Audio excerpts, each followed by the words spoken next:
தேவன் வார்த்தையாகவே இருக்கிறார். வார்த்தையை அன்றி தேவன் இல்லை என்பதை திட்டமாய் நீங்கள் தெரிந்து விடுங்கள். இயேசு கிறிஸ்துவ மதத்தை ஸ்தாபிக்கிறதுக்காக வரல, மனிதர்களுக்கு நன்மையை கொடுப்பதற்காக வந்தார். நம்பிக்கையே இல்லைன்னு சொன்னா நம்பிக்கை இருக்கிறது, அது தேவனுடைய வார்த்தைக்குள்ள இருக்கிறது. அருமையானவர்களே, கர்த்தர் நல்லவர் பார். எந்த தீமைக்கு அவர் காரணர் அல்ல, எந்த பிரச்சனைக்கு அவர் காரணர் அல்ல.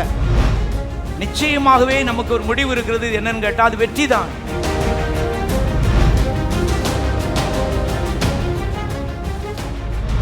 எல்லாரும் சொல்லுவோம், தேவன் அவருடைய வார்த்தைகளை கொண்டு என்னோடு பேசுகிறார்.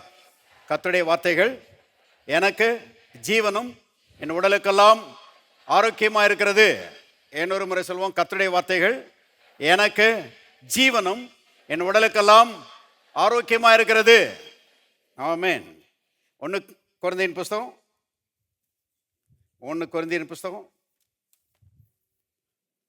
1 அதிகாரம்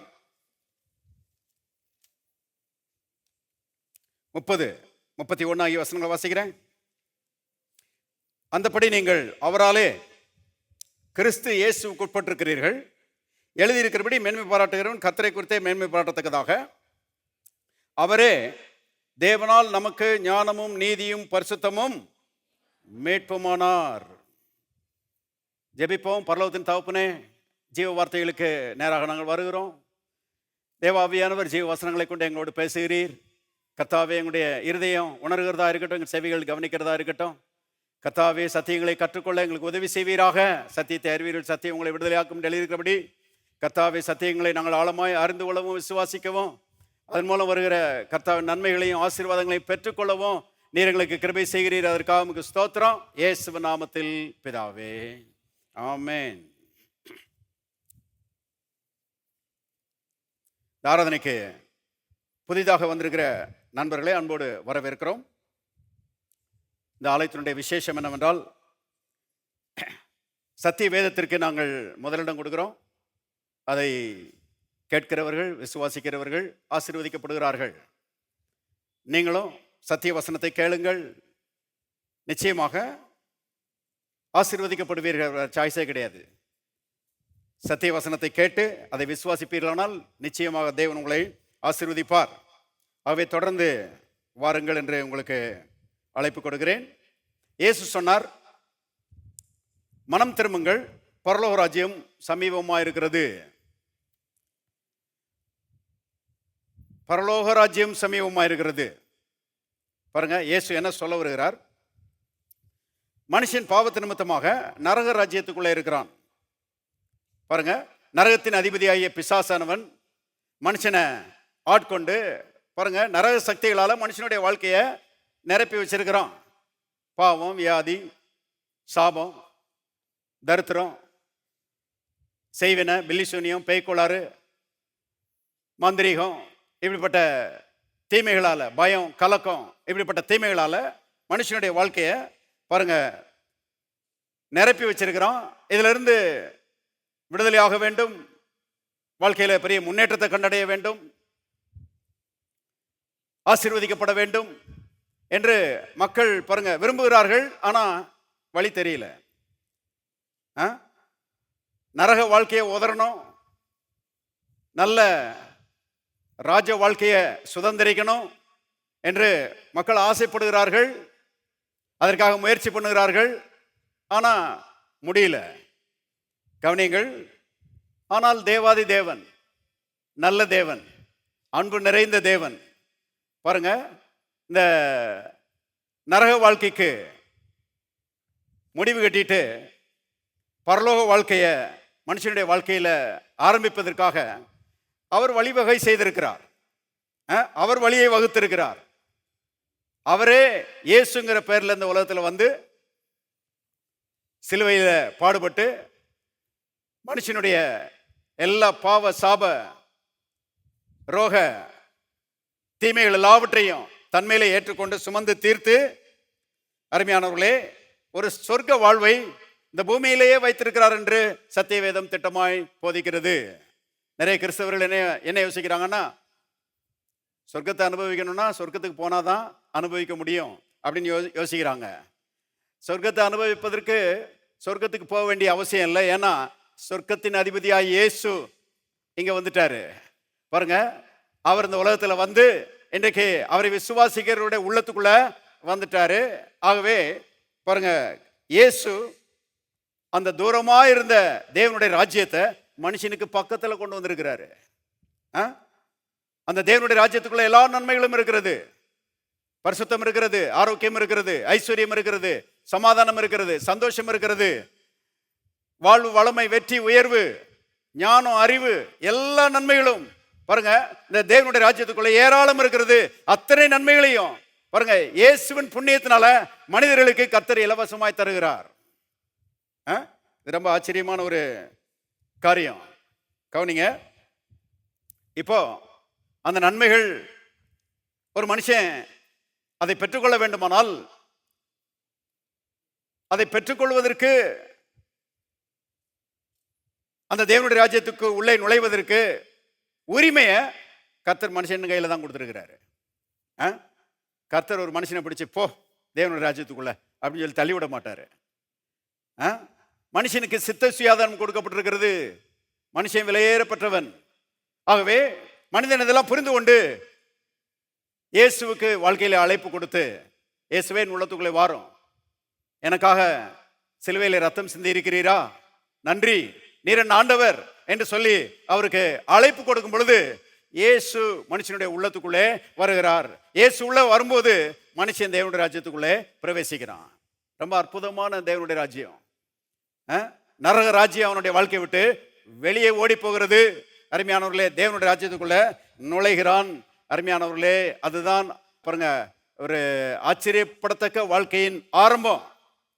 அதுக்கு பிறகு குதூகலம் நிறைந்த ஒரு வாழ்க்கையை கர்த்தர் வச்சிருக்கிறார். அநேகர் ரட்சிக்கப்பட்ட வாழ்க்கையை பற்றி யோசிக்கும் போது அது கஷ்டம், இடுக்கம், நெருக்கம் அப்படிலாம் யோசிக்கிறாங்க. இல்லை இல்லை, கஷ்டங்கள் வரலாம், ஆனால் கஷ்டங்கள் எல்லாம் மாற்றி போடுகிற தேவன் பெரியவராய் இருக்கிறார். ஆகவே குதூகலம் நிறைந்த ஆசீர்வதிக்கப்பட்ட ஒரு தேவனுடைய ராஜ்யம் பாருங்க, அதுக்குள்ள நுழையணும்னா வேற ஒன்றும் செய்ய வேண்டியதில்லை. இயேசுவே நீர் ஆண்டவர் உள்ளத்துக்குள்ளே வாரும் என்று அவருக்கு அழைப்பு கொடுக்கணும். ஆகவே இதுவரைக்கும் இயேசுவை ஆண்டவராக ஏற்றுக்கொள்ளாதவங்க இருப்பீர்களானால் இயேசுவை ஆண்டவராக ஏற்றுக்கொள்ளுங்கள். இயேசு கிறிஸ்துவை ஆண்டவராக ஏற்றுக்கொண்ட தேவனுடைய பிள்ளைகள், அவர்கள் இயேசுவினால் மீட்கப்பட்டவர்கள் என்று நாம் வேதத்திலே பார்க்கிறோம். இயேசு நம்முடைய மீட்பராக இருக்கிறார். நமக்கு மீட்பை அவர் உண்டு பண்ணி இருக்கிறார். ரட்சிக்கப்பட்டவர்கள் எல்லாரும் இயேசுவினால் மீட்கப்பட்டவர்கள். எத்தனை பேர் ரட்சிக்கப்பட்டிருக்கிறீங்க? எல்லாரும் சொல்லுவோம், இயேசுவே என்னுடைய மீட்பர், நான் அவராலே மீட்கப்பட்டவன். இன்னொரு முறை சொல்லுவோம், இயேசுவே என்னுடைய மீட்பர், நான் அவராலே மீட்கப்பட்டவன். எத்தனை பேர் சந்தோஷமா இருக்கிறீங்க? இன்னொரு முறை சொல்லுவோம், இயேசுவே என்னுடைய மீட்பர், நான் அவராலே மீட்கப்பட்டவன். பாருங்க, மீட்பு என்கிற அந்த வார்த்தைக்கு அகராசோ என்கிற கிரேக்க வார்த்தை பயன்படுத்தப்பட்டிருக்கிறது. அகராசோ என்றால் to by at the market. பாருங்க, சந்தையிலிருந்து விலைக்கு வாங்குவது. நம்மெல்லாம் பாவத்து நிமித்தமாக அடிமை சந்தையில இருந்தோமா? இயேசு விலை கொடுத்து நம்மளை வாங்கி சுயாதீனர்களாக விட்டிருக்கிறாராம். இதுதான் மீட்பு. பாருங்க, இயேசு நம்முடைய மீட்பராக இருக்கிறார். ஆதாம் இருக்கிறானே, அவன் மனுக்குலத்துக்கு செய்த பெரிய தீமை என்னன்னா, தன்னுடைய பாவ செயலின் மூலமாக எல்லா மனிதர்களையும் பாருங்க பிசாசின் அடிமைகளாக்கிட்டான். பாவம் என்கிற சிறைச்சாலைக்குள்ள தள்ளிட்டான், சிறையிருப்புக்குள்ள தள்ளிட்டான், அடிமை சந்தைக்குள்ள வித்துட்டான் நம்மள. பாருங்க, ஒரு மனுஷனுடைய பாவத்தினால எல்லாரும் பாவிகளாக்கப்பட்டார்கள் என்று வேதம் சொல்லுகிறது. நிறைய மனம் திரும்பாத ஆட்கள் இதை ஒத்துக்கிட மாட்டேங்கிறாங்க. ஆனா மனுஷன் இதை ஒத்துக்கிறானோ இல்லையோ, தேவனுடைய சத்தியம் மாறவே மாறாது. எத்தனை பேர் ஆமென் சொல்றீங்க? மனுஷன் இன்னைக்கு பாவம் செய்கிறதுனால பாவியா மாறல. மனுஷன் பாவத்தில் பிறக்கிறதுனால, ஆதாமின் வித்துக்கு மனுஷன் பிறக்கிறதுனால அவன் பாவியா இருக்கிறான். பாவத்தில் பிறந்திருக்கிறதுனால வளரும்போது இந்த பாவ செயல்கள் ஆட்டோமேட்டிக்கா வெளியே வந்து விடுகிறது. ஆதாம் தான் பாருங்க மனுக்குலத்தை பாவத்துக்குள்ள தள்ளிட்டான். இது வருந்தத்தக்க ஒரு உண்மை. ஆனா இதான் சத்தியம். பாவம் என்கிற அடிமைத்தனத்துக்குள்ள, அடிமை சந்தையில, பிசாசினுடைய ஆளுகைக்கு கீழே மனுக்குலத்தை பாருங்க ஆதாம் வித்துட்டான்னு போட்டிருக்குது பைபிள்ல. திருப்போம் ரோமர் 7ஆம் அதிகாரம். ரோமர் 7ஆம் அதிகாரம் 14வது வசனம் பாருங்க. மேலும் நமக்கு தெரிந்திருக்கிறபடி நியாயப்பிரமாணம் ஆவிக்குரியதா இருக்கிறது. நானும் பாவத்துக்கு கீழாக, எல்லாரும் சேர்ந்து வாசிங்க, விற்கப்பட்டு மாம்சத்துக்குரியவனாய் இருக்கிறேன். பாவத்துக்கு கீழாக விற்கப்பட்டிருக்கிறேன் என்று எங்க அப்போஸ்தலனாகிய பவுல் ரட்சிக்கப்படுவதற்கு முன்னான அவருடைய வாழ்க்கையை பற்றி சொல்கிறார். கவனிங்க, பவுல் மட்டும் அல்ல, எல்லா மனிதர்களும், ஆதாமின் வித்தில் இருந்து பிறந்த எல்லாரும் பாவத்திற்கு கீழாக விற்கப்பட்டிருக்கிறார்கள். வித்தது யாருன்னு கேட்டீங்கன்னா ஆதாம். கொஞ்சம் யோசித்து பாருங்க. நம்மகிட்ட எந்த ஒரு ஆலோசனையும் கேட்காம நம்மளை வித்துவிட்டா இருந்தாள்.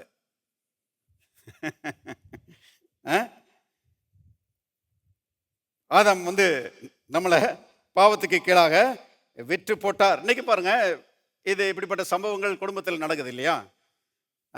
மனைவி பிள்ளைகளுக்கு தெரியாமல அந்த வீட்டு ஐயா அவர் போய் சொத்தை போய் அடமானம் வச்சிடுறாரு. வீடு அல்லது காரு அல்லது நிலம் எதையாவது கொண்டு போய் அடமானம் வச்சிடறாரு, இல்லை வித்து கூட போடுறாரு. மனைவி பிள்ளைகளுக்கு யாருக்குமே தெரியல. வித்துப்பிட்டாருன்றது தெரிஞ்ச மாத்திரத்தில் வீட்டில் ஒரே சண்டையாக இருக்குது. பிள்ளைகள்லாம் சண்டையை கிளப்புறாங்க, மனைவியெல்லாம் சண்டையை கொழுவுறாங்க. ஆனால் அடமானம் வச்சது அடமானம் வச்சது தான். அதை என்ன செய்ய முடியாது, மாற்ற முடியாது இல்லையா? அது வீட்டார் எல்லாரையும் பாதிக்குது, இந்த ஐயா செஞ்ச தப்பு.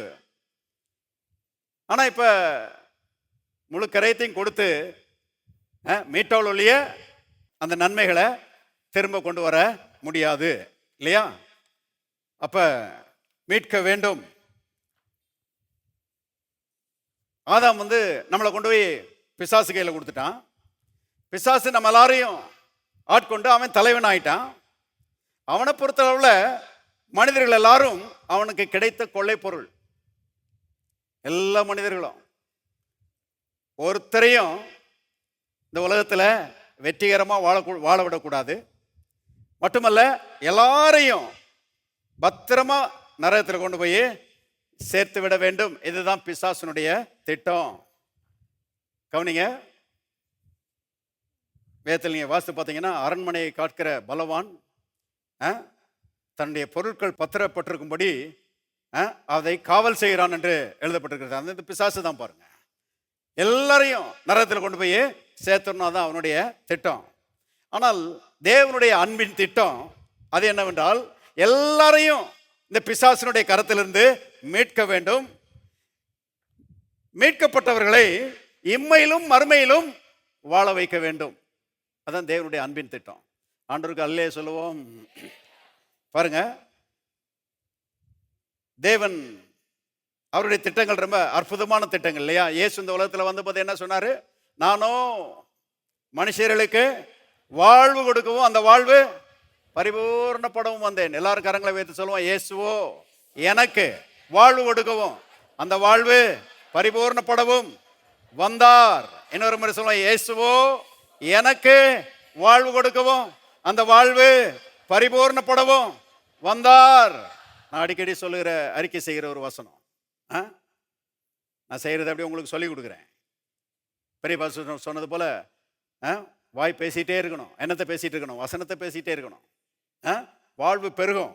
அருமையானவர்களே, தேவனுடைய திட்டம் எல்லாரையும் பிசாசனுடைய கரத்திலிருந்து மீட்டு இம்மையிலும் மறுமையிலும் அவர்களை ஆசீர்வதிக்க வேண்டும் என்பது தேவனுடைய திட்டம். எப்பவுமே பாருங்க,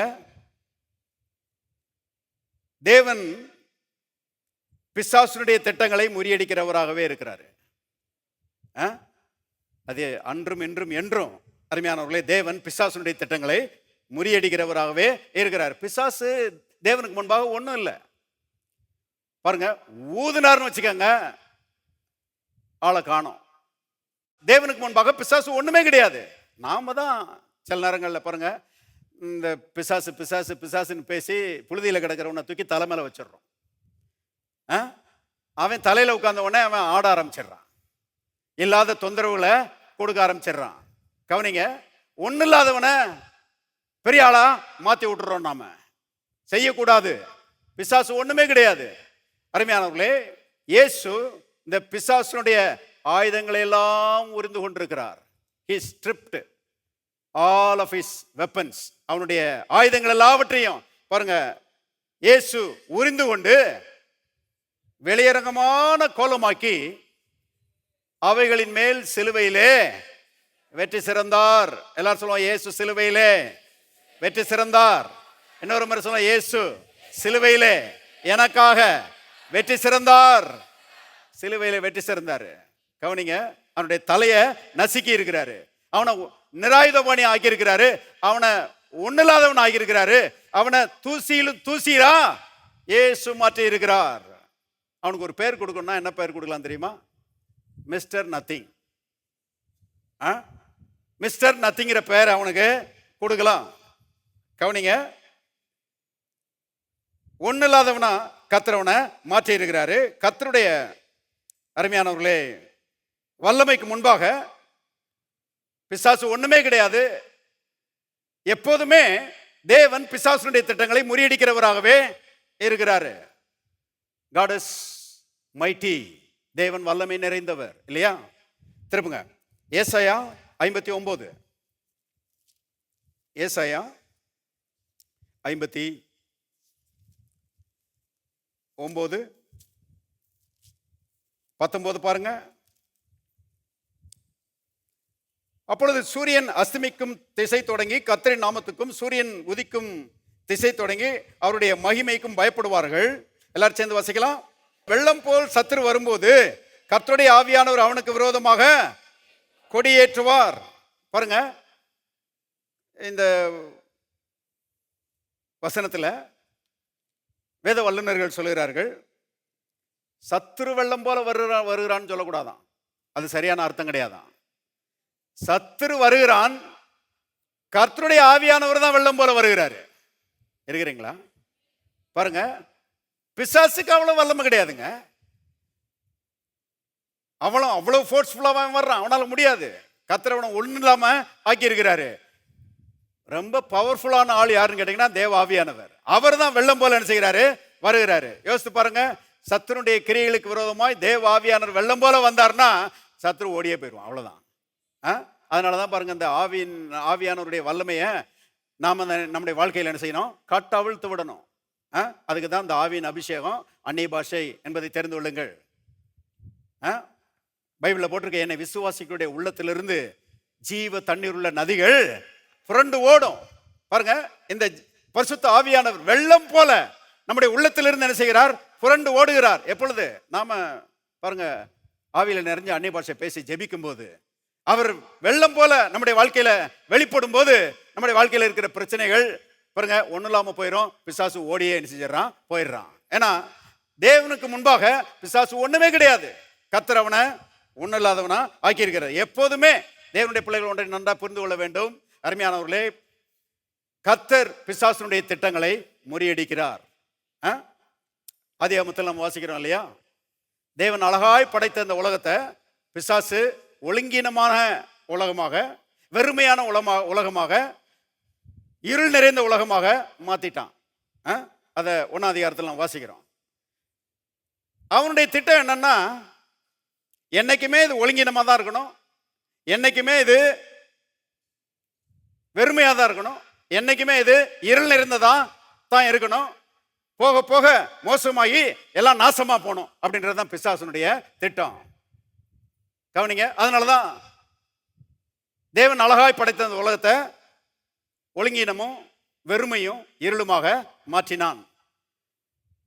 ஆனா பிசாசுனுடைய திட்டங்கள் நிறைவேறிச்சா? யோசித்து பாருங்க. பிசாசுனுடைய திட்டங்கள் நிறைவேறல, தேவனுடைய திட்டங்கள் தான் நிறைவேறிச்சு. தேவன் எப்போதுமே பிசாசுனுடைய திட்டங்களை முறியடிக்கிறவராய் இருக்கிறார். உங்க வாழ்க்கையில அப்படிதான். பிசாசு சில திட்டங்களை போட்டு உங்களை கெடுக்கிறதுக்கு அவன் வேலை செஞ்சுட்டு இருக்கலாம். ஆனா அதை பார்க்கலும் தேவன் வல்லமையாய் வேலை செஞ்சுட்டு இருக்கிறாரு.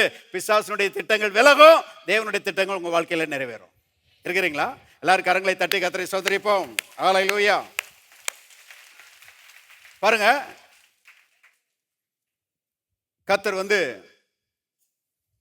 வெளிச்சம் உண்டாக கடவுது என்று சொன்னார், வெளிச்சம் உண்டாயிற்று.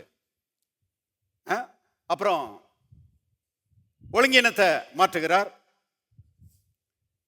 குறைவை மாற்றுகிறார், வெறுமையை மாற்றுகிறார். ஒழுங்கினத்தை மாற்றி ஒழுங்கு கொண்டு வருகிறாரு, வெறுமையை மாற்றி நிறைவை கொண்டு வருகிறாரு.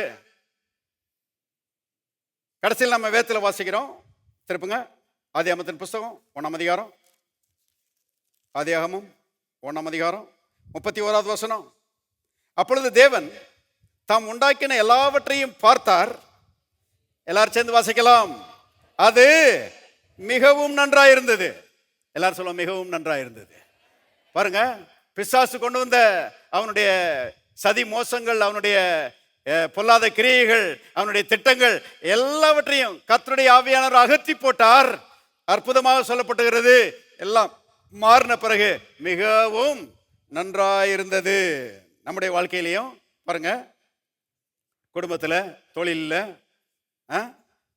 சில குளறுபடிகளை பிசாசு கொண்டு வந்திருக்கலாம். என்னடா இப்படி இருக்குதே, ஏன் இந்த பிரச்சனை அப்படின்னு சொல்லி நம்ம யோசிச்சுட்டு இருக்கிறோம். அருமையானவர்கள், தேவன் அதை மாற்றி போடுவார். தேவன் அந்த திட்டங்கள் எல்லாவற்றையும் முறியடிப்பார். எல்லாத்தையும் முறியடிச்சுட்டு பாருங்க, இவ்வளவு நல்லா ஆயிடுச்சே, இவ்வளவு பிரமாதம் ஆயிடுச்சேன்னு சொல்லி ஆச்சரியப்படுகிற விதத்தில் எல்லாவற்றையும் மிகவும் நன்றாக மாற்றி கொடுப்பார். விசுவாசிக்கிறீங்களா?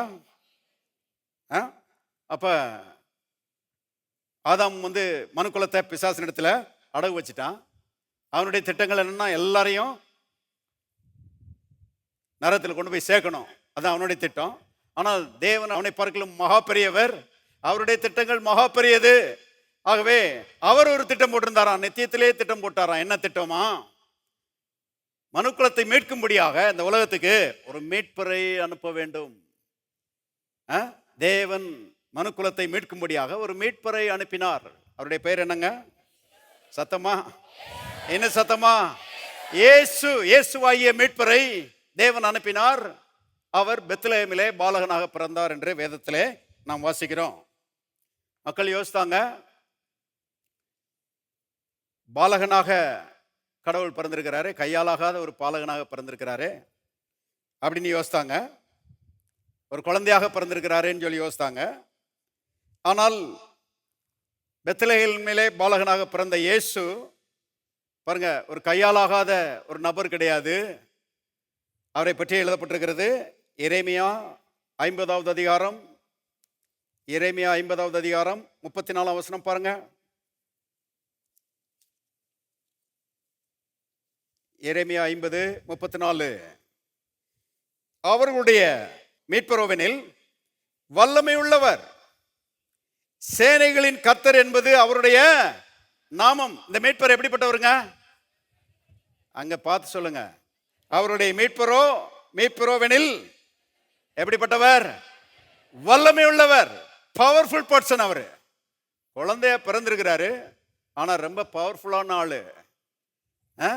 அவரை போல பவர்ஃபுல்லான ஆளு இந்த உலகத்துல எவனுமே கிடையாது. அவர் செய்ய போகிற வேலையை யாரும் செய்ய முடியாது. அப்பேற்பட்ட வேலையை செய்யும்படி மீட்பராக பெத்லகேமிலே பாலகனாக அவர் என்ன செய்கிறாரு? பிறந்திருக்கிறாரு.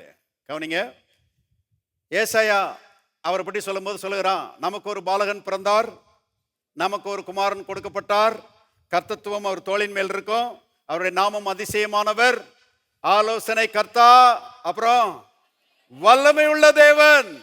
எல்லாரும் சொல்லுவோம், வல்லமை உள்ள தேவன். பாலகனா பிறந்திருக்கிறாரு, குமாரன் தான், தேவனுடைய குமாரன் தான். ஆனால் அவர் யாருன்னு கேட்டா வல்லமை உள்ள தேவன், பவர்ஃபுல் பர்சன். பாருங்க, அவர் வளர்ந்து ஊழியம் செய்த போது அவரை பற்றி எல்லாரும் பேசிக்கிறாங்க. இவனுடைய கைகளினாலே இவ்வளவு பெரிய பலத்த செய்கைகள் வெளிப்படும்படி இவனுக்கு கொடுக்கப்பட்ட ஞானம் எப்பேற்பட்டது அப்படின்னு சொல்லி எல்லாம் ஆச்சரியப்படுறாங்க. பாருங்க, அவ்வளவு தூரம் இயேசு வல்லமையான கிரியைகளை செய்தார் என்று நாம வாசிக்கிறோம். இன்னைக்கும் கர்த்தராய் இயேசு வல்லமையுடையவராகவே இருக்கிறாரு. அவருடைய வல்லமையில குறையவே இல்லை. அவர் நேற்றும் இன்றும் என்றும் மாறாதவரா இருக்கிறாரு. பாருங்க, is the same in power. இன்னைக்கும் அவர் ரொம்ப பவர்ஃபுல்லான ஆளாதான் இருக்கிறாரு. ஆகவே நான் சொல்லுகிறேன், அருமையானவர்களே, பலத்த கர்த்தருடைய கிரியைகளை எதிர்பாருங்கள். பலத்த கர்த்தருடைய அற்புதங்களை எதிர்பாருங்கள். தேவன் பெரிய பெரிய காரியங்களை உங்களுடைய வாழ்க்கையில செய்வார் என்று எதிர்பாருங்கள். இருக்கிறீங்களா? மீட்பர் வல்லமையுடையவர். ரொம்ப ஒரு சில மாதங்களுக்கு முன்பாக பாருங்க, ஒரு பிரதர் ஃபோன் பண்ணாரு. எனக்கு ஃபோன் பண்ணிட்டு சொன்னாரு, பாஸ்டர், என் பையன் வாலிபன், அவன் திடீர்னு இன்ஆக்டிவ் ஆயிட்டான். அதாவது ஒரு செயலிழந்த நபர் மாதிரி ஆயிட்டான். மூச்சு மட்டும்தான் ஓட்டிட்டு இருக்கிறான். எதுவுமே சொல்றது கேட்க மாட்டேங்குது. அவனும் உன்னையும் பேச மாட்டேங்கிறான். 3 நாள் ஆயிடுச்சு. டாக்டர்லாம் செக் பண்ணிட்டே இருக்கிறாங்க. என்ன பிரச்சனைன்னு கண்டுபிடிக்கவே முடியல பாஸ்டர். ஏதோ ஷார்ட்னு என்னமோ சொல்றாங்க,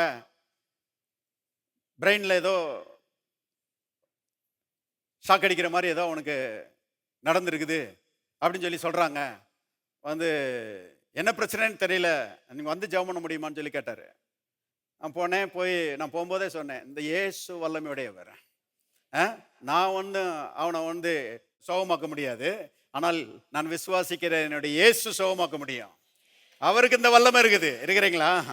பாருங்க, போனேன், தலையில கை வச்சு, கர்த்தராகிய இயேசுவின் நாமத்தினால விடுதலை உண்டாகட்டும், இயேசுவின் வல்லமையுள்ள ரத்தத்தை தெளிக்கிறேன் அப்படின்னு சொல்லி பாருங்க, தலையில கை வச்சு ஜெபம் பண்ணிட்டு வீட்டுக்கு வந்துட்டேன். வீட்டுக்கு வந்த உடனே பின்னாலேயே ஃபோன் பண்றாரு, பாஸ்டர் எலும்பி நடந்து போயிட்டான் பாஸ்டர்னாரு.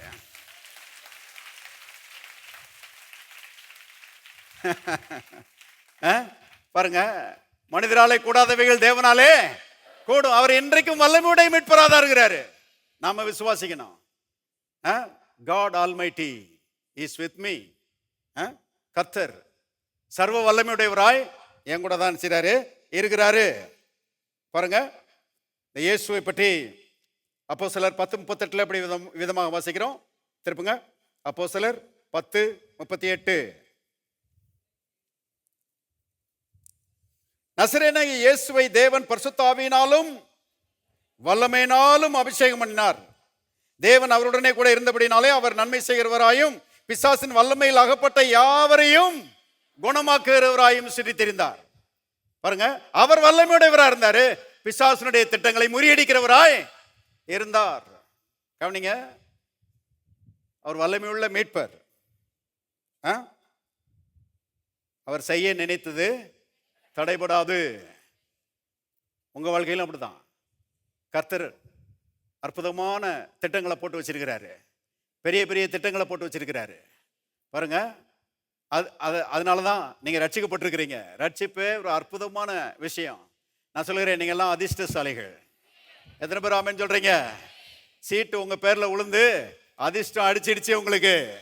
அருமையா பாருங்க, இயேசு வந்துட்டாரு, ரட்சிப்பு கிடைச்சிருச்சு, அற்புதமான வாழ்க்கையை ஆரம்பமாகி இருக்கிறது. கர்த்தர் பாருங்க மேன்மையான திட்டங்களை உங்களை குறித்து நினைச்சிருக்காரு, போட்டு வச்சிருக்கிறாரு. உங்களை குறித்து அவர் செய்ய நினைத்திருக்கிற காரியங்கள் தடைபடாது. பாருங்க, சில மனிதர்கள் சில காரியங்களை சாதிக்கணும்னு யோசிக்கிறாங்க, ஒரு நிலத்தை வாங்கணும்னு யோசிக்கிறாங்க, ஆனால் சில நேரங்களில் முடியாமல் போயிடுது. ஒரு நல்ல வீட்டை கட்டணும்னு நினைக்கிறாங்க, அது சில நேரங்களில் முடியாமல் போயிடுது. பிள்ளைகளை நல்வழிப்படுத்தணும்னு ஆட்கள் சில நேரங்களில் யோசிக்கிறாங்க, ஆனால் அது கூட முடியாமல் போயிடுது. பல திட்டங்களை நிறைவேற்றணும்னு பிரயாசப்படுறாங்க, அது கூட முடியாமல் போயிடுது. ஆனால் அருமையானவர்களே, பின்னால அப்படி முடியலையேன்னு சொல்லி அநேகர் வருத்தப்படுறாங்க. ஆனால் பாருங்க, தேவன் ஒரு காரியத்தை செய்ய நினைச்சிட்டாருன்னா அதை கண்டிப்பா செய்து முடிப்பாரு. அவரால் செய்ய முடியாம போச்சுன்ற பேச்சே கிடையாது. அவர் செய்யணும்னு திட்டம் போட்டார்னா அதை கண்டிப்பா நிறைவேற்றி முடிப்பார். இயேசு மார்க்கு சுவிசேஷம் 4ஆம் அதிகாரத்திலையும் 5ஆம் அதிகாரத்திலையும் தொடர்ந்து சில காரியங்களை செய்கிறார். அதுல 4ஆம் அதிகாரத்தில் சீஷர்களை பார்த்து இயேசு சொல்றாரு, அக்கறைக்கு போவோம் வாருங்கள் அப்படின்னு சொல்லி கூப்பிடுறாரு சீஷர்களை. கவனிங்க, இது ஒரு அதிகாரப்பூர்வமான அறிவிப்பு, இதுல எந்த சந்தேகமும் கிடையாது. கர்த்தருக்கு சித்தமானால் அக்கறையில் போய் சேருவோம், கர்த்தருக்கு சித்தம் இல்லைன்னா கல்லைய கடல்லையே சாவோம். அந்த மாதிரிலாம் பாருங்க, டவுட்ஃபுல்லா பேசுகிறவர் நம்முடைய இயேசு கிடையவே கிடையாது. இயேசுவை போல ரொம்ப உறுதியா பேசுற ஆளை எங்கேயுமே பார்க்க முடியாது.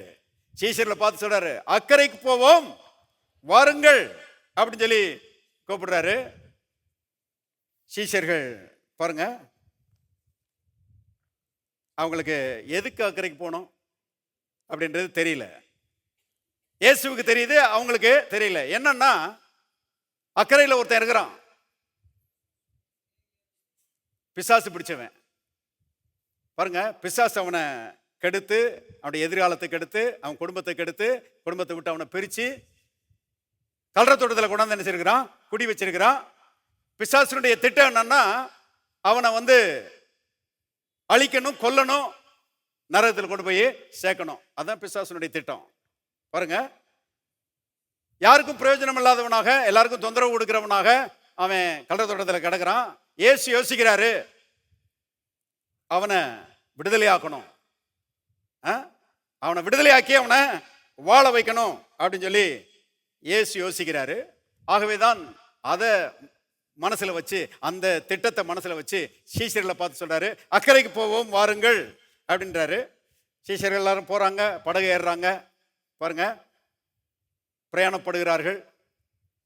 இயேசு பகல் முழுவதும் ஊழியம் செய்தபடினால ரொம்ப டயர்டா இருந்திருக்கிறாரு. ஏன்னா அவர் 100% தேவன், அதே நேரத்தில் 100% மனுஷன். பாருங்க, அவரை போல ஒரு அற்புதமான நபரை எங்கேயுமே பார்க்க முடியாது. 1000ல் ஒருவர் சொல்லுவாங்க இல்லையா, அவர் நம்ம இயேசு தான். 1000ல் ஒருவர் இல்ல, லட்சத்தில் ஒருவர், கோடியில ஒருவர். பாருங்க, மகா பெரியவர், பாவிகளுக்கு விலகினவர். அவரை போல ஒரு நபரை எங்கேயுமே என்ன செய்ய முடியாது, அற்புதமான நபரை எங்கேயுமே பார்க்க முடியாது. கவனிங்க, தலைவனையை வச்சு தூங்கிட்டு இருக்கிறாரு. பைபிள்ல போட்டிருக்குது, பலத்த சுழல் காற்று எழும்பிட்டு என்று எழுதப்பட்டிருக்கிறது. கவனிங்க, ஒரு பிரசங்கியார் ஒரு முறை சொன்னாரு, சீஷர்களை சோதிக்கும்படி பிதாவாகிய தேவன் இந்த பலத்த சுழல் காற்றை அனுப்பிவிட்டார் அப்படின்னாரு. கவனிங்க, நான் அந்த பிரசங்கியாருக்காக பரிதாபப்படுகிறேன். இப்படி கூறுகட்ட பிரசங்கியார்கள் நிறைய பேர் இருக்கிறாங்க. கவனிங்க, பிதாவாகிய தேவன் தான் பலத்த சுழல் காற்றை எழுப்பி விட்டாராம். எதுக்குன்னா சீஷர்களை சோதிக்க முடியும். என் ஜனங்கள் அறிவில்லாமையால் சங்காரமாறு. அட, பிதாவாகிய தேவன் தாங்க இயேசுங்கிற பேர்ல படகுக்குள்ள இருக்கிறாரு. இருக்கிறீங்களா? அவர் தான் படகுக்குள்ள இருக்கிறாரு. அவர் தனக்கு விரோதமாக, தன்னுடைய சீஷர்களுக்கு விரோதமாக சுழல் காற்றை கிளப்பி விடுவாரா? பாருங்க, இன்னைக்கு ஞானம் இல்லாம நிறைய மக்கள் என்ன செய்யறாங்க, வேண்டாத காரியங்களை பேசுறாங்க. பிரசங்கியார்களும் அப்படி பேசுறாங்க. இல்லைங்க, பலத்த சுழல் காற்றை கிளப்பி விட்டது யாரு? பிசாசு. ஏன்னா அவனுடைய திட்டங்கள் நிறைவேறணும். அங்க ஒருத்தர் இருக்கிறான், 6000 பிசாசுகள் அவனை ஆட்கொண்டு இருக்கிறது. அவனை சாகடிச்சு அவனை நரகத்துக்கு கொண்டு போன்றதுதான் அவனுடைய திட்டம். ஆகவே இயேசுவை தடை செய்யணும். இயேசு வந்தாருன்னா விடுதலை ஆக்கிடுவாரு. ஆகவே இயேசுவை தடை செய்ய வேண்டும் என்கிற நோக்கத்துல பாருங்க, பலத்த சுழல் காற்றை அவன் உண்டாக்குகிறான். கவனிங்கள், இப்போ இயேசு எழும்புகிறார், காற்றை அதட்டுகிறார், கடலை பார்த்து இறையாதே அமைதலாயிரு சொல்லி சொல்லுகிறார். பைபிள்ல போட்டிருக்கு, மிகுந்த அமைதல் உண்டாயிற்று. எல்லாரும் சொல்லுவோம், மிகுந்த அமைதல் உண்டாயிற்று. கர்த்தர் ஒரு வார்த்தை சொன்னா போதும்.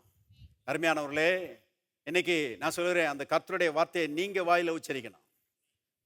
நீங்க கர்த்தருடைய வார்த்தைகளை உச்சரிக்கும் போது கர்த்தர் பேசுறது ஒண்ணுதான், நீங்க பேசுறது ஒண்ணுதான். கர்த்தர் பேசினார்னா காத்து அடங்கும், கர்த்தர் பேசினார்னா அலைகள் அடங்கும். கர்த்தருடைய வார்த்தையை நீங்க பேசுனீங்கன்னா காத்து அடங்கும், கர்த்தருடைய வார்த்தையை நீங்க பேசுனீங்கன்னா அலைகள் அடங்கும், மிகுந்த அமைதல் உண்டாகும். இருக்கிறீங்களா? வாய் சாதாரணமான விஷயம் கிடையாது. கவனிங்க, மரணமும் ஜீவனும் எங்க இருக்குது? நாவின் அதிகாரத்தில் இருக்குது.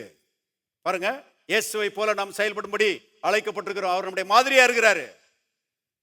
பாருங்க, மிகுந்த அமைதல் உண்டாயிற்று. அக்கறைக்கு போறாங்க. போன மாத்திரத்தில் பிசாசு பிடிச்சவன் ஓடியாரான். ஓடியாந்து இயேசுனுடைய பாதத்தில் விழுந்துட்டான். எல்லாரும் பார்த்துட்டாங்க, எல்லாரையும் விரட்டி அடிச்சானே இவரை என்ன செய்ய போறானோ அப்படின்னு சொல்லி எல்லாரும் பார்த்துட்டு இருக்கிறாங்க. ஓடி வந்து பொத்துன்னு விழுகிறான் காலில். இயேசு அவனை பார்த்து சொல்றாரு, அந்த பிசாசுகளை பார்த்து சொல்றாரு, இவனை விட்டு புறப்பட்டு போ சொல்லி சொன்னாரு. 6000 பிசாசு ஒரே வார்த்தையில ஓடி போயிடுச்சு. கர்த்தருடைய வார்த்தைக்கு எவ்வளவு வல்லமை இருக்கிறது, இயேசு எவ்வளவு வல்லமை உள்ளவர் என்பதை யோசிச்சு பாருங்க. அருமையானவர்களே, 6000 பிசாசுகள் ஓடி போயிடுச்சு. அவன் விடுதலை ஆயிட்டான், புத்தி தெளிஞ்சிருச்சு, நல்ல வஸ்திரம் போட்டு பாருங்க இயேசுவின் பாதத்தரு அணிஞ்சிருக்கிறான், உட்கார்ந்து இருக்கிறான். எல்லாரும் பார்த்து ஆச்சரியப்படுறாங்க. இயேசு ஆச்சரியப்படுகிற மாற்றத்தை கொண்டு வருகிறவர், பிசாசுடைய திட்டங்களை முறியடிக்கிறவர். பாருங்க, அவனை குடும்பத்தோட சேர்த்து விடுறாரு, அவனுடைய பிள்ளைகளோட சேர்த்து விடுறாரு. அவன் போறான், அவன் குடும்பத்தோட சேருகிறான். சேர்ந்து அங்க போய் இயேசுவை பற்றி பிரசங்கம் பண்ணி, அருமையானவர்களே, ஆயிரக்கணக்கான மக்களை இயேசுவிடத்துல கூட்டிட்டு வந்துட்டானா. யோசித்து பாருங்க. நான் கேட்கிறேன், பிசாசுனுடைய திட்டங்கள் நிறைவேறிச்சா, இயேசுனுடைய திட்டங்கள் நிறைவேறிச்சா? இயேசுனுடைய திட்டங்கள் தான் நிறைவேறிச்சு. நான் சொல்றேன், இன்னைக்கும் என்றைக்குமே தேவனுடைய திட்டங்கள் தான் நிறைவேறும். இருக்கிறீங்களா? உங்க வாழ்க்கையிலையும் பிசாசு போராடிக்கிட்டு இருக்கிறான், பிரச்சனைகளை கொண்டு வந்திருக்கிறான். நீங்க என்ன விசுவாசிக்கணும்னா, பிசாசுனுடைய திட்டங்கள் நிறைவேறாது, பிசாசுனுடைய என்ன நினைக்கிறானோ அது என் வாழ்க்கையில நடக்காது. தேவன் என்னை குறித்து என்ன போட்டு வச்சிருக்கிறாரோ, தேவன் என்னை குறித்து என்ன நினைச்சிருக்கிறாரோ அதுதான் நடக்க போகுது. நான் அதை விசுவாசிக்கிறேன். இருக்கிறீங்களா? எல்லாரும் கரங்களை தட்டி கர்த்தரை ஸ்தோத்திரிப்போம். ஹல்லேலூயா. நாம அதை விசுவாசிக்கணும். நாம அதை விசுவாசிக்கிறதுல உறுதியா இருக்கணும். நாம சில நேரங்களில் பாருங்க, அவிசுவாசிக்கு இடம் கொடுத்து என்னதான் செய்யறதுன்னே தெரியல, பிசாசு ரொம்ப போராடுறான் அப்படின்னு நம்ம யோசிக்கிறோம். சில நேரங்களில் பேக் ஆஃப் த மைண்ட்ல என்ன யோசிக்கிறோம், பிசாசுனுடைய திட்டங்கள் தான் நிறைவேறும் போல அப்படின்னு நம்ம சில நேரம் யோசிக்கிறோம். அப்படி யோசிக்கவே கூடாது. எவரு பார்த்து கர்த்தர் சொன்னார், பயப்படாதே, விசுவாசம் உள்ளவனாய் இரு. பிசாசுனுடைய கிரியைகள் நடந்திருக்கலாம், ஆனா பயப்படாத, அதெல்லாம் மாறிடும். தேவன் அந்த கிரியைகள் எல்லாம் முறியடிப்பாரு. அந்த கடன் பிரச்சனை ஓடிடும், அந்த வியாதி பிரச்சனை ஓடிடும், அந்த குடும்ப பிரச்சனை ஓடிடும், அந்த வேலையில் இருக்கிற பிரச்சனை ஓடிடும். இருக்கிறீங்களா? இருந்தவர் ஆமென் சொல்லுங்க. எல்லாம் ஓடிடும். தேவனுடைய நல்ல உன்னதமான திட்டங்கள் உங்க வாழ்க்கையில நிறைவேறும். நிறைவேறும். இன்னைக்கு இருக்கிறத காட்டிலும் 1000 மடங்கு பெரிய அளவுல நீங்க ஆசீர்வதிக்கப்படுவீர்கள். எதிர்பாருங்க. எல்லாரும் கரங்களை தட்டி விசுவாசத்துல எதிர்பார்த்து கர்த்தரை ஸ்தோத்திரிப்போம். ஹல்லேலூயா. Praise the Lord. சங்கீதம் 115. சங்கீதம் 115. சங்கீதம் 115 12வது வசனம். கர்த்தர் நம்மை நினைத்திருக்கிறார், அவர் ஆசீர்வதிப்பார்.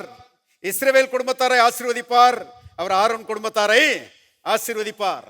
என்ன தேவன் நம்மை குறித்து நினைச்சிருக்கிறாராம். நான் சொன்னேன் இல்லையா, தேவனுடைய நினைவுகள் தான் நிறைவேறும். என்ன நினைச்சிருக்கிறாராம்? ஆசீர்வதிக்கும்படி நினைச்சிருக்கிறாராம். அல்லேலூயா. தேவன் நம்மை குறித்து வைத்திருக்கிற நினைவுகள் ஆசீர்வாத நினைவுகள். பிசாசு 1000 திட்டத்தை போடட்டும், ஆனா அதெல்லாம் ஒண்ணும் என்ன செய்யாது, நிறைவேறாது. தேவனுடைய அருமையான திட்டங்கள் என்ன செய்யும்? நிறைவேறும். ஆகவே இயேசு எப்படிப்பட்ட மீட்பர்? வல்லமையான மீட்பர். இப்போ மனுஷனை மீட்க வேண்டுமானால் அதற்குரிய கரையத்தை செலுத்த வேண்டும். கரையத்தை செலுத்தலைன்னா மீட்கவே முடியாது. ஒருத்தர் போய் 10 பவுன் நகையை 50,000 ரூபாய்க்கு அடகு வைக்கிறாரு. கவனிங்க, அடகு வச்சுட்டா அப்புறம் அந்த 10 பவுன் நகையை மீட்கணும்னா அந்த 50,000 கொடுக்கணும், அதுக்கு மேலே வட்டியும் கொடுக்கணும் இல்லையா? வட்டியெல்லாம் சேர்த்து கொடுத்தாதான் அந்த 10 பவுன் நகையை மீட்டுட்டு வர முடியும். கவனிங்கள், ஆதாம் நம்ம எல்லாரையும் கொண்டு போய் பாவத்துக்கு கீழே, பிசாசுடைய சிறையிருப்புக்கு கீழே அடமானம் வச்சுட்டான். இப்போ பாருங்க, கர்த்தர் நம்மை மீட்கும்படி வந்திருக்கிறாரு. இப்போ கரையும் கொடுத்தாதான் நம்மளை மீட்க முடியும். என்ன கரையத்தை கொடுக்கறது? பொண்ணை கொடுக்கலாமா? பொண்ணெல்லாம் கொடுத்தா மீட்பு உண்டாயிருமா? உண்டாகாது. வெள்ளியெல்லாம் கொடுத்தா மீட்பு உண்டாயிருமா? மனுஷனுக்கு மீட்பு உண்டாகாது. கவனிங்க தேவனுடைய பிள்ளைகளே, மீட்கும் பொருள் என்னதுங்க? மீட்கும் பொருள் என்னதுன்னா இயேசு கிறிஸ்துனுடைய விலையேறப்பட்ட ரத்தம். இயேசு கிறிஸ்துனுடைய விலையேறப்பட்ட ரத்தம் மனுஷனுக்காக சிந்தப்பட்டால்தான் மனுஷனுக்கு மீட்பு, இல்லைன்னா மீட்பே கிடையாது. உலகத்தில் மனுஷன் பாருங்க மீட்புக்காக என்னென்னத்தையோ ட்ரை பண்றான், எதுவுமே மனுஷனை மீட்காது.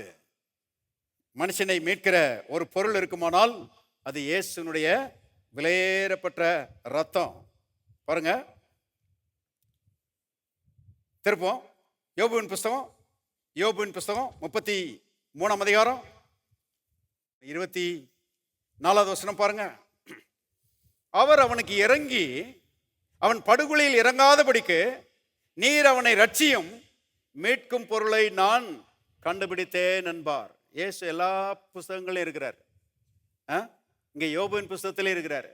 யோபுவின் புஸ்தகத்தில் பாருங்க, பிதாவாகிய தேவனை பார்த்து சொல்றாரு, தேவனே மனுஷனுக்கு நீர் இறங்கி அவனை ரட்சியும், மீட்கும் பொருளை நான் கண்டுபிடித்தேன். அது வேற எதுவும் கிடையாது, என்னுடைய ரத்தம் தான். கவனிங்க, இயேசுவின் விலையேறப்பட்ட ரத்தம் சிந்தப்பட வேண்டும் என்பது பாருங்க நித்தியத்திலே தீர்மானிக்கப்பட்ட தேவனுடைய தீர்மானம் என்பதை தெரிந்து கொள்ளுங்கள். மனுஷனை தேவன் எவ்விதமாய் நேசிக்கிறார், எவ்வளவு பாருங்க ஆழமாய் நேசிக்கிறார் என்பது இட்ஸ் பியாண்ட் அவர் அண்டர்ஸ்டாண்டிங். பாருங்க, புரிந்து கொள்ள முடியாத அளவுக்கு ஆழமா இருக்கிறது. ஆச்சரியமா இருக்குது. பாருங்க, வேற எதுனாலும் மனுஷனை மீட்க முடியாது. அவ்வளவு படுபாதாள குழிக்குள்ள மனுஷன் சிக்கிக்கிட்டான். இவனை மீட்கணும்னா கிறிஸ்துவின் விலையேறப்பட்ட ரத்தம் சிந்தப்பட்டால் ஒழிய இவனை மீட்கவே முடியாது. கொஞ்சம் ரத்தத்தை சிந்தினா மனுஷனை மீட்ட முடியாது, முழு ரத்தத்தையும் சிந்தணும். இன்னைக்கு உலகத்தில் பாருங்க அறிவிப்பு கொடுக்குறாங்க. என்ன அறிவிப்புனா, நீங்க ரத்த தானம் பண்ணுங்க, நீங்க ரத்த தானம் பண்ணீங்கன்னா அதை வச்சு உயிர்களை காப்பாற்றலாம், மற்ற உயிர்களை காப்பாற்றலாம்னு சொல்றாங்க. வாலிபர்கள்லாம் ஆர்வத்தோட போய் என்ன செய்யறாங்க, ரத்த தானம் பண்றாங்க. சிலர் போய் 1/2 லிட்டர் கொடுத்துட்டு வந்துடுறாங்க, சிலர் 3/4 லிட்டர் கொடுத்துட்டு வந்துடுறாங்க. ரத்த தானம் கவனிங்க. ஆனா எல்லா ரத்தத்தையும் கொடுன்னு சொன்னா யாரும் கொடுக்க மாட்டாங்க. எந்த வாலிபனும் என்ன செய்ய மாட்டான், கொடுக்க மாட்டான் இல்லையா? எல்லா ரத்தத்தையும் கொடுக்க முடியாது. ஆனா தேவனுடைய திட்டம் என்னன்னா, இயேசு முழு ரத்தத்தையும் சிந்தணும். கல்வாரி சிலுவையில சிந்தனாதான் மனுஷனுக்கு மீட்பு, இல்லைன்னா மனுஷன் மீட்கப்பட முடியாது. அது தேவனுடைய சித்தம். அருமையானவர்களே, இயேசு அதை அறிந்து கொண்டு இவ்விதமாக தேவனிடத்திலே சொன்னார் என்று வேதத்தில் நாம் வாசிக்கிறோம். திருப்புங்க எபிரேயர் புஸ்தகம் 10ஆம் அதிகாரம், எபிரேயர் 10:4வது வசனம் பாருங்க. அல்லாமலும் காளை வெள்ளாட்டுக்கடா இவைகளின் ரத்தம் பாவங்களை நிவர்த்தி செய்ய மாட்டாதே. பழைய ஏற்பாட்டு காலங்களில் காளைகள் வெள்ளாட்டுக்கடாக்கள் ஏராளம் அடிக்கப்பட்டது. ஆனா பிரச்சனை என்னன்னா, அவை எதுவும் பாவங்களை நிவர்த்தி செய்யாது, மனுஷனை மீட்காது. அது ஒரு தற்காலிகமான ஒரு அடையாளமாக இருந்ததை ஒழிய பாருங்க அதுக்கு மனுஷனை மீட்கக்கூடிய வல்லமை இல்லை. ஆகவே காளை வெள்ளாட்டுக்கடா இவளின் ரத்தம் பாவங்களை நிவர்த்தி செய்ய மாட்டாது. 5வது வசனம் பாருங்க. ஆகையால் அவர் உலகத்தில் பிரவேசிக்கும் போது, யாரு? இயேசு உலகத்தில் பிரவேசிக்கும் போது பலியையும் காணிக்கையையும் நீர் விரும்பவில்லை, ஒரு சரீரத்தை எனக்கு ஆயத்தம் பண்ணினீர். கவனிங்க, இயேசு பாயிண்டா பேசுறாரு. பலியையும் காணிக்கையையும் நீர் விரும்பவில்லை. ஏன்னா பலியும் காணிக்கையும் மனுஷனை மீட்க முடியாது. ஆகவே எனக்கு ஒரு சரீரத்தை ஆயத்தப்படுத்தினீர். அந்த சரீரம் பலியிடப்பட வேண்டும். அந்த சரீரத்தில் இருக்கிற தேவ ரத்தம் அது மனுஷனுக்காக சிந்தப்பட வேண்டும். சிந்தப்பட்டால் மனுஷர்கள் மீட்கப்பட முடியும், சிந்தப்படாவிட்டால் மனுஷன் மீட்கப்பட முடியாது. ஆகவே இயேசு சொல்றாரு, எனக்கு ஒரு சரீரத்தை ஆயத்தம் பண்ணினீர். மறுபடியும் பாருங்க 6வது வசனம். சர்வாங்க தகன பலிகளும் பாவ நிவாரண பலிகளும் உமக்கு பிரியமானது அல்ல என்றீர். ஏன் பிரியமானது அல்ல? பாருங்க, அது பழைய ஏற்பாட்டில் அதை ஒரு ஆதாரமா வச்சு ஜனங்களை கர்த்தர் அவருடைய பாவங்களை மூடினாரு, அவங்களை ஆசீர்வதிச்சார். ஆனால் அது பாவங்களை நிவர்த்தி செய்யாது. அதனாலதான் தேவனுக்கு அதுல இன்ட்ரெஸ்ட் கிடையாது.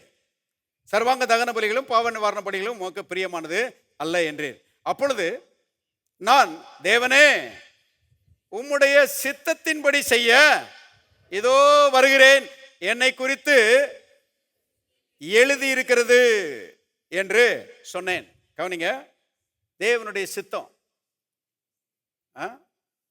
தேவனுடைய விருப்பம் என்னன்னா, இயேசு சிலுவையில் பலியிடப்பட வேண்டும். சொந்த குமாரன் யுக யுகமாக பாருங்க தேவனோடு இருந்தவர். பைபிளில் போட்டிருக்கு, தேவனுக்கு பாருங்க சந்தோஷமான ஒரு நபர் இயேசு. அவர் பலியிடப்பட்டு ரத்தத்தையெல்லாம் சிந்தினாதான் மனுக்குலம் ரட்சிக்கப்பட முடியும். யோசித்து பாருங்க, பிதாவாகிய தேவன் குமாரனாகி இயேசுவை பார்க்கிலும் அதிகமாய் நாம் ஒவ்வொருவரையும் நேசிக்கிறார். எத்தனை பேர் ஆமென் சொல்றீங்க? நம்மை பார்க்கிலும் குமாரன் நேசிச்சிருந்தாருன்னு வச்சுக்கோங்க, குமாரனை பலியிடப்படும்படி அனுப்பியிருக்கவே மாட்டாரு. குமாரனை பார்க்கிலும் நம்ம எல்லாரையும் தேவன் அதிகமாக நேசித்தபடினால தம்முடைய சொந்த குமாரனையே பலியிடப்படும்படி தேவன் ஒப்பு கொடுத்தாராம்.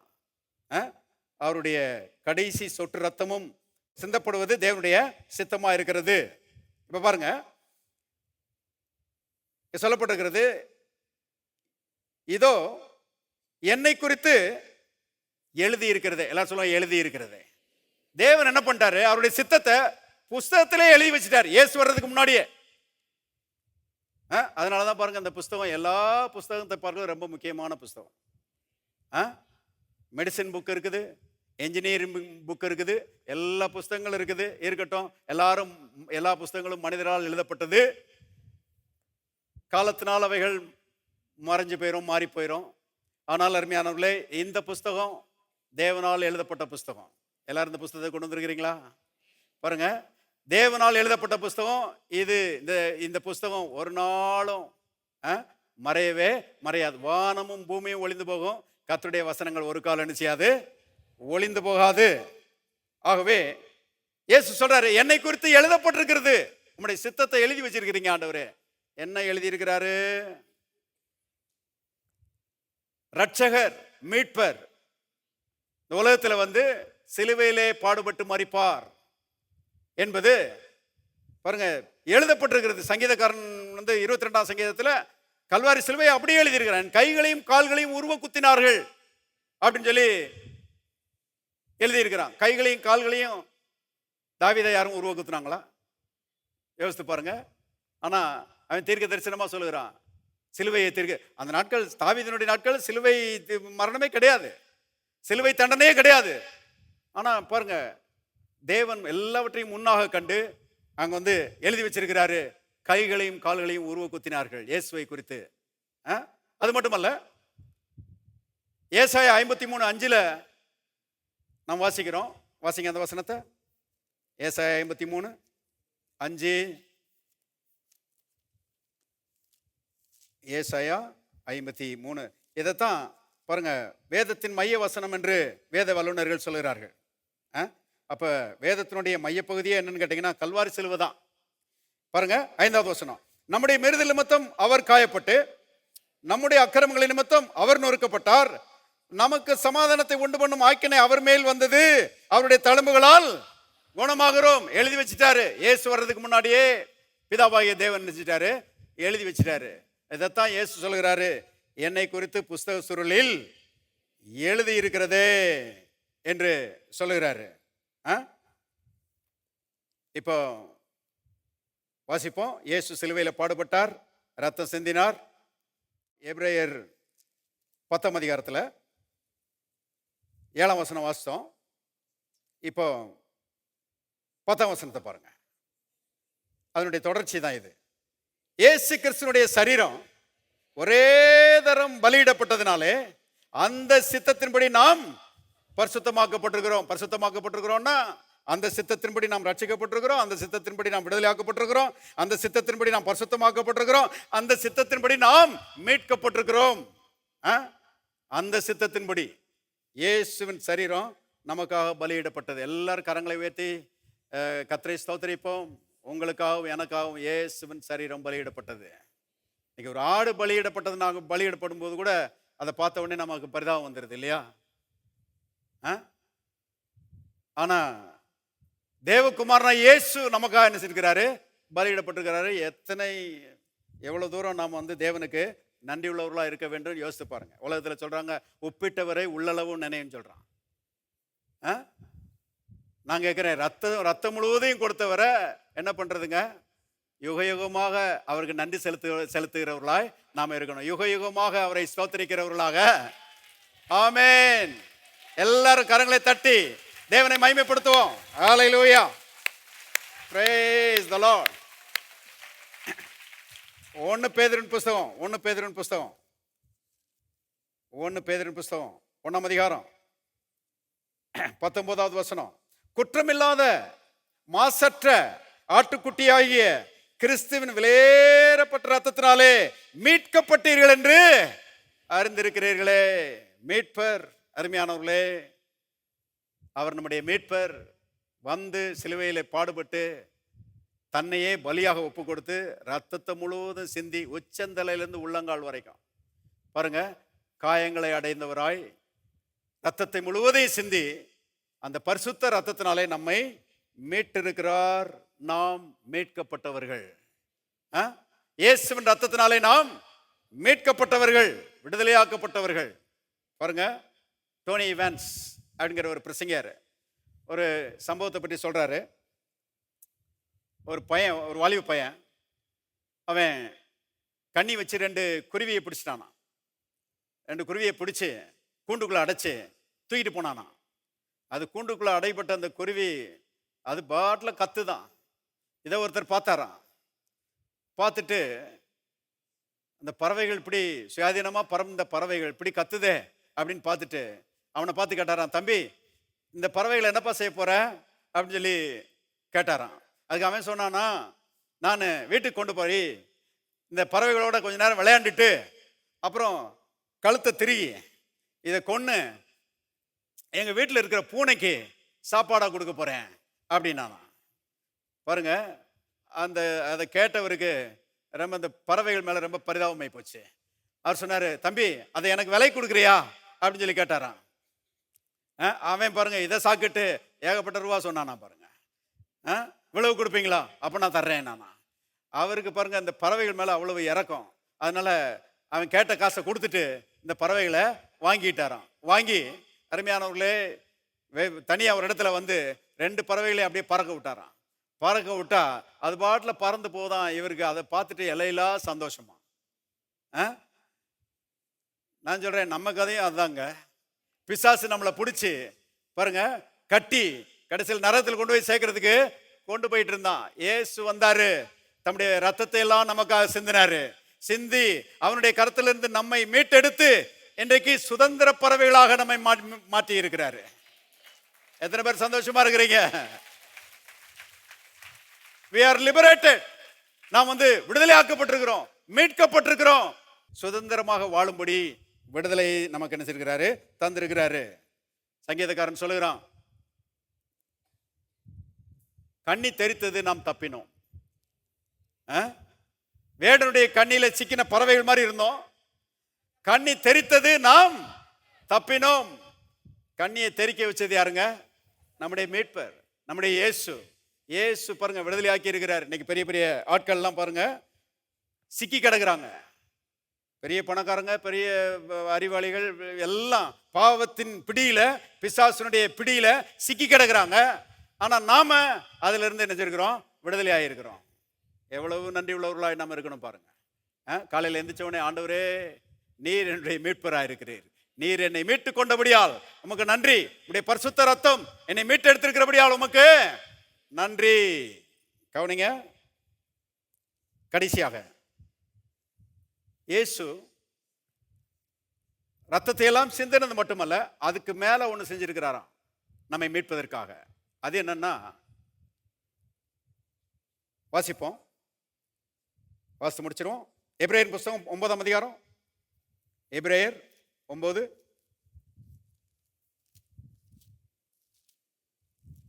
எபிரேயர் 9 12ஆம் வசனம் பாருங்க. வெள்ளாட்டுக்கடா, இளங்காலை இவைகளுடைய இரத்தத்தினாலே அல்ல, தம்முடைய சொந்த இரத்தத்தினாலும் ஒரே தரம் மகா பரிசுத்த ஸ்தலத்திலே பிரவேசித்து, எல்லாரும் சேர்ந்து வாசிக்கலாம், நித்திய மீட்பை உண்டு பண்ணினார்.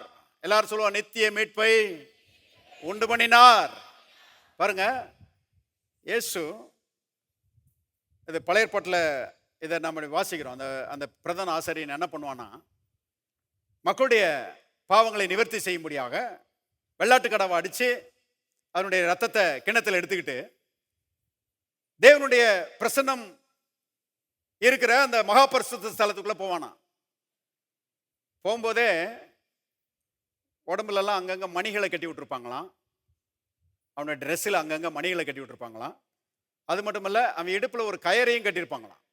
ஏன்னா இவன் உள்ளே போயிட்டான்னா, அந்த திரைக்குள்ளே போயிட்டான், ஆளை பார்க்க முடியாது. மணி சத்தம் கேட்டுட்டு இருந்துச்சுன்னா ஏதோ வேலை செஞ்சுட்டு இருக்கிறான்னு அர்த்தம். மணி சத்தம் கேட்கலன்னா என்னமோ ஆயிப்போச்சு, ஆள் மறுகை ஆயிட்டான் அப்படின்னு யோசிச்சுட்டு தூக்குறதுக்கு யாரும் உள்ள வர மாட்டாங்களாம். ஏன்னா திரைக்குள்ள யாரும் உள்ள வரக்கூடாது, அது பழைய ஏற்பாட்டில் பிரமாணம். அவனை தூக்குறதுக்கு யாரும் உள்ள வர மாட்டாங்களாம். உள்ள வந்தவன் செத்தான். ஆகவே கயரை வச்சு தான் எழுப்பாங்களாம். அதனால இடுப்பில் கயரை கட்டிட்டு போவானா.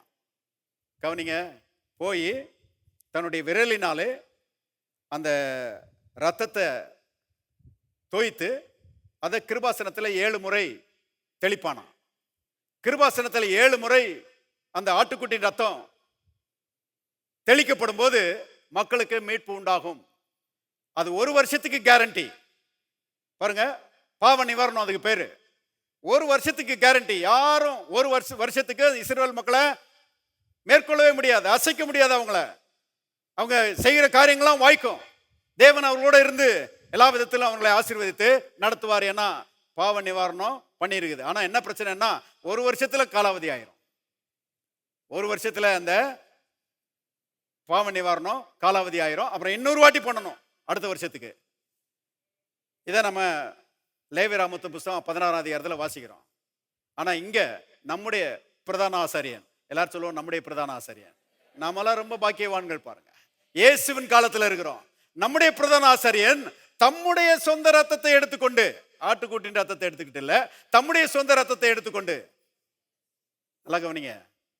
அதனாலதான் உயிர்த்தெழுந்த அந்த காலை வேளையில பாருங்க, மகதலேனா மரியாள் இயேசுவை தோட்டக்காரர்னு நினைச்சு, ஐயா என் ஆண்டவரை நீர் எடுத்துக்கொண்டு போனது உண்டானால் அவர் வைத்த இடத்தை எனக்கு சொல்லும், நான் போய் அவரை எடுத்துக்கொள்கிறேன் அப்படின்னு சொல்லி இயேசுட்டே சொல்றா. இயேசு மரியாளேங்கிறாரு. அப்பதான் விளங்குது இவர் இயேசுன்னு சொல்லி. ரபூனி அப்படின்னு சொல்லி, போதகரேன்னு சொல்லிட்டு பாதத்தை கட்டி பிடிக்கிறதுக்கு ஓடியாரா. இயேசு சொல்றாரு, தொடாத தொடாத, என்னை தொடாதே, நான் ஒரு புனித பயணத்தில் இருக்கிறேன். சர்வலோகத்துக்கும் கோடா கோடி கோடா கோடி கோடா கோடி மக்களுக்கு மீட்பை உண்டு பண்ணும்படி பரலோகத்துக்கு ஏறி போறேன். பரிசுத்த ரத்தத்தை கையில வச்சிருக்கிறேன். தொற்றாத பாவ மனிதர்கள் என்னை தொட்டு அந்த பயணம் கரைப்பட்டு போயிடக்கூடாது, தொடாதே என்று இயேசு சொல்றாரு. சொல்லிட்டு பாருங்க, அவரு மறைஞ்சிடுறாரு. எங்க போயிட்டாரு? பரலோகத்துக்கு போயிட்டாரு. பரலோகத்துல பாருங்க, அங்க ஒரு தேவனுடைய ஆலயம் இருக்குதான், அங்க ஒரு கிருபாசனம் இருக்குதான்.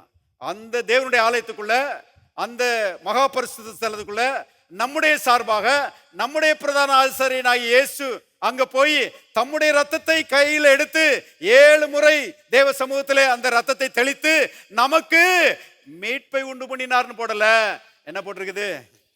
நித்திய மீட்பை உண்டு பண்ணினார். எல்லாரும் கரங்களை தட்டி கர்த்தரை ஸ்தோத்திரிப்போம்.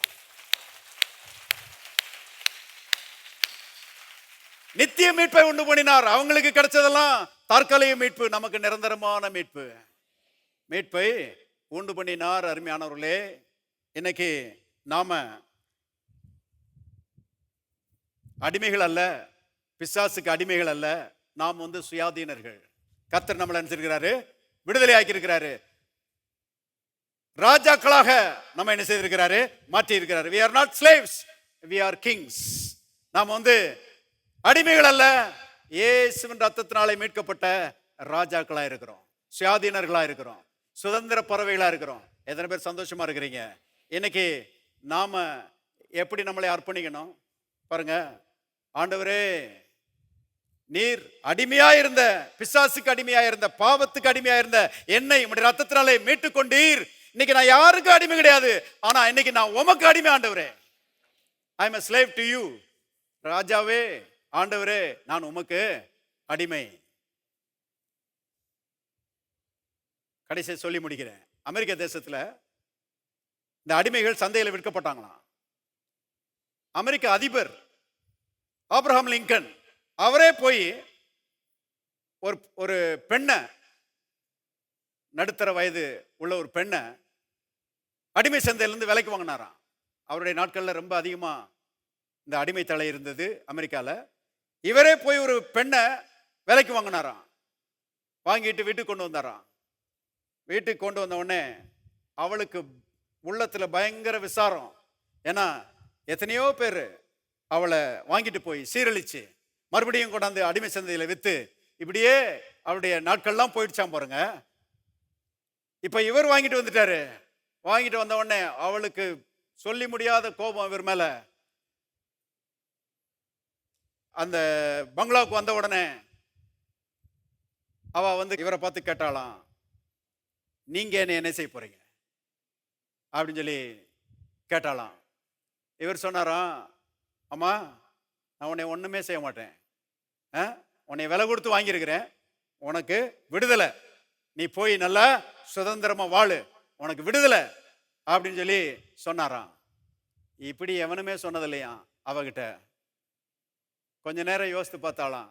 யோசித்து பார்த்துட்டு அவ சொன்னாலாம், நான் உங்களுக்கு இனிமே அடிமையா தான் இருப்பேன் அப்படின்னாலாம். கவனிங்க, என்னை இவ்வளவு தூரம் நேசிச்சு விலை கொடுத்து வாங்கி எனக்கு ஒரு சுயாதீனத்தை நீர் கொடுத்திருந்தீர்னா இனிமே நான் காலமெல்லாம் உமக்கு அடிமை. நான் சொல்லுகிறேன், அவளை காட்டிலும் அதிகமா நாம ஆண்டவரை பார்த்து சொல்லணும், எனக்காக விலையேறப்பட்ட ரத்தத்தை நீர் சிந்திருப்பீர், ஆனால் இனி காலமெல்லாம் நான் உமக்கு அடிமை. ஆண்டவரே, இருக்கிறீங்களா? எல்லாரும் தயவுசெய்து எழுந்திருப்போம். Praise the Lord. Glory to Jesus. பரலோகத்தின் தகப்பனே, நன்றியோடு நாம துதிக்கிறோம். கர்த்தாவே, எங்களுக்காக பலியிடப்பட்டு பரிசுத்த ரத்தம் எல்லாவற்றையும் எங்களுக்காக சிந்தினீரே. அதன் மூலமாக எங்களை பிசாசின் அடிமைத்தனத்திலிருந்து, பாவத்தின் அடிமைத்தனத்திலிருந்து மீட்டெடுத்தீரே. நாங்கள் நன்றி செலுத்துகிறோம் கர்த்தாவே. நாங்கள் இயேசுவினாலே மீட்கப்பட்டவர்கள். இயேசுவே எங்களுக்கு மீட்பாக இருக்கிறீர். இயேசுவே எங்களுடைய மீட்பராக இருக்கிறீர். கர்த்தாவே, இந்த மீட்பை நாங்கள் அறிந்து கொள்ள, புரிந்து கொள்ள, இந்த மீட்புக்காக உமக்கு நன்றி செலுத்த, இந்த மீட்பை நாங்கள் கொண்டாட எல்லாருக்கும் கிருபை செய்வீராக. தகப்பனே, உமக்கு ஸ்தோத்திர. ஆழமாய் இதை அறிந்து கொண்டு கர்த்தாவே உம்மை துதிக்க, மீட்கப்படாத மக்களுக்கும் இந்த மீட்பை பற்றி எடுத்து சொல்ல எல்லாருக்கும் கிருபை செய்வீராக. எஜமானே செய்கிறீர், அதற்காக உமக்கு நன்றி. இயேசுவின் நாமத்தில் பிதாவே, ஆமென்.